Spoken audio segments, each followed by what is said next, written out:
ॐ नमो भगवते वासुदेवाय। ओम कृष्णाय नमः। साथियों, ईश्वर ने मनुष्य को विहित कर्म करने का अधिकार दिया है, पर फल प्राप्ति के अधिकार से उसे बिल्कुल वंचित रखा है।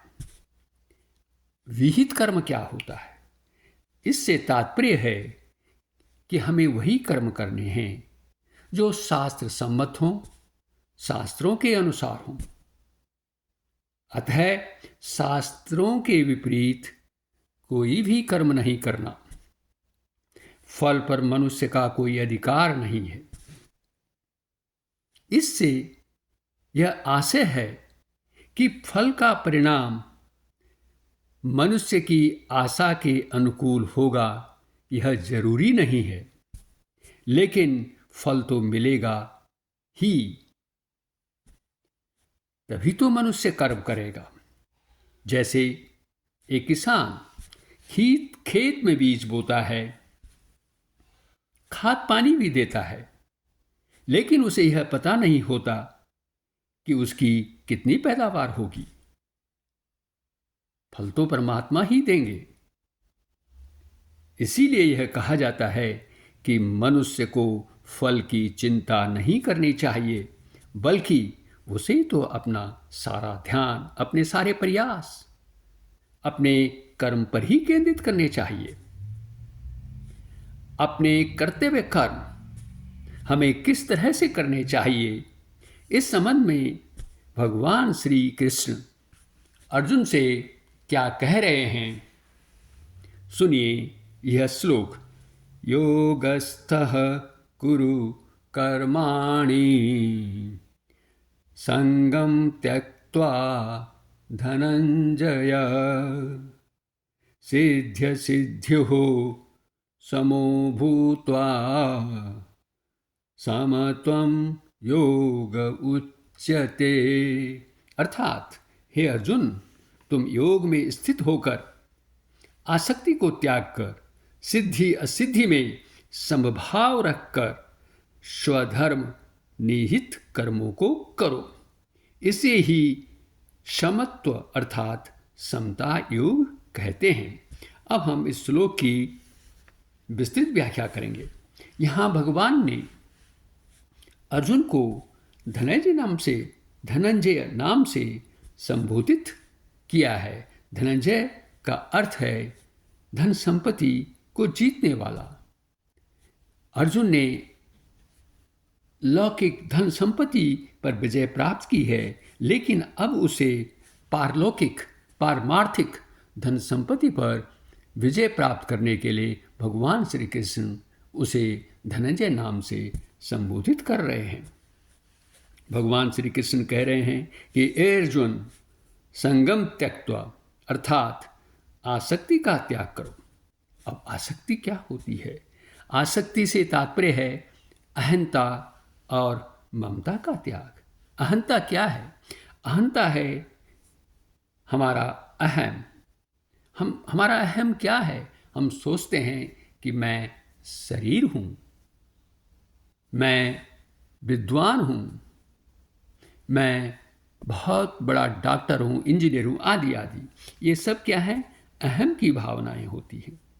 जबकि मैं न शरीर नहीं हूं, मैं न डॉक्टर हूं, क्योंकि मेरी जो आइडेंटिटी है, जो मेरी जो पहचान है, वो तो बिल्कुल अलग है। उसको पहचानो कि तुम क्या हो, तुम शरीर हो या तुम आत्मा हो। भगवान श्री कृष्ण का भाव अर्जुन से यही कहने का है। दूसरा है आसक्ति, ममता। ममता क्या है? जिस प्रकार अहंता में अहम भाव है, मैं का भाव है, तो इस मैंपन को हमें त्यागना है। इसी तरह से जो दूसरी आसक्ति है ममता की, हमें ममता को भी त्यागना है। ममता क्या है? कि ये मेरा मकान है, ये मेरी पत्नी है, ये मेरे बच्चे हैं।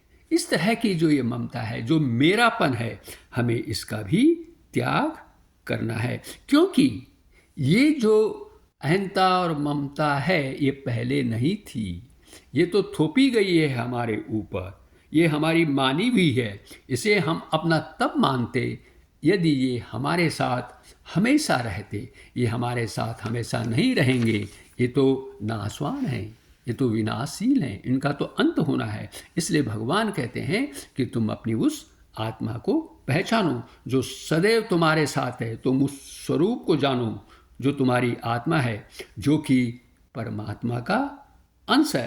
अतः तुम इस मैंपन को और इस मेरापन का त्याग करोगे। जब तुम इनका त्याग करोगे तो क्या होगा?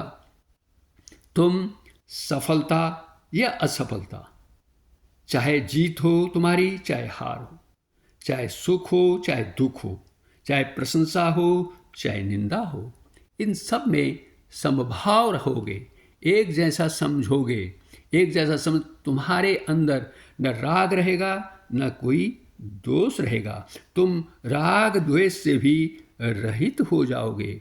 और जब ये स्थिति आएगी तो तुम समभाव में स्थित हो जाओगे, समता में स्थित हो जाओगे। और इस समता में, इस समभाव में निरंतर स्थिर रहना ही योगस्थ कहलाता है। इसलिए भगवान कह रहे हैं कि तुम योग में स्थिर होकर के अपने कर्म करो। अब यहाँ पर योग से क्या तात्पर्य? प्राय अगर हमसे कोई कहे कि योग क्या है, तो हमारा यही उत्तर होगा ये कोई आसन करना है या कोई व्यायाम करना है। लेकिन यहाँ पर योग का तात्पर्य है हमें अपनी इंद्रियों को, हमें अपने मन को नियंत्रित रखना है, क्योंकि ये मन और इंद्रियां बहुत चंचल हैं। ये अपने विषयों, हमारी जो इंद्रियां हैं ये अपने विषयों के प्रति आकर्षित होती रहती हैं। तो इन पर नियंत्रण रखना है। और इन पर नियंत्रण हम कैसे रख सकते हैं? मन के द्वारा नियंत्रण रख सकते हैं। और मन पर भी नियंत्रण रखा जाता है बुद्धि के द्वारा। तो बुद्धि कैसी होनी चाहिए? बुद्धि व्यवसायत्मक होनी चाहिए, एकनिष्ठ होनी चाहिए। और वो बुद्धि हम कहाँ लगाएंगे? उसको लगाएंगे हम भगवान श्री कृष्ण के चरण कमलों पर। जब हमारा ध्यान, हमारा मन एकाग्र हो जाएगा और वो परम तत्व के चरण कमलों में केंद्रित हो जाएगा, तो हमारा क्या होगा? हम समभाव में पूरी तरह से स्थित हो जाएंगे। ऐसा करने से क्या होगा? ऐसा करने से होगा कि जो हमारे कर्म होंगे वो भगवान के आदेशों के अनुसार होंगे। हम जो भी कार्य करेंगे वो भगवान की प्रसन्नता के लिए करेंगे। और जब भगवान की प्रसन्नता के लिए कार्य करेंगे तो वो दिव्य कर्म होंगे। और भगवान की प्रसन्नता के लिए कर्म करते हैं तो इस भवसागर से भी पार हो जाते हैं। हम पर कोई कर्म बंधन नहीं लगेगा और हम अपना मोक्ष की प्राप्ति भी कर सकते हैं। इस प्रकार इस श्लोक से हमें यह सीख मिलती है कि जो कुछ भी हमें मिला है या जो कुछ मिल रहा है वह भगवान की इच्छा समझ करके उसे हमें स्वीकार करना चाहिए। और तभी हम अनुकूल और प्रतिकूल परिस्थितियों में भी संभाव रह सकते हैं, समता की स्थिति में रह सकते हैं। और इस संभाव की स्थिति को और इस समता की स्थिति को ही भगवान यहाँ पर कह रहे हैं समत्वम योग। इसे ही उन्होंने इसको परिभाषा दी है योग की, कि इसको हम क्या कहेंगे? समत्वम योग। इस प्रकार इस वीडियो को देखने के लिए आपका बहुत बहुत धन्यवाद। अगले वीडियो में फिर मिलेंगे और जानेंगे कि सकाम कर्म निकृष्ट क्यों है। कृपया इस चैनल को सब्सक्राइब करें और इस वीडियो को शेयर करें और लाइक भी करें।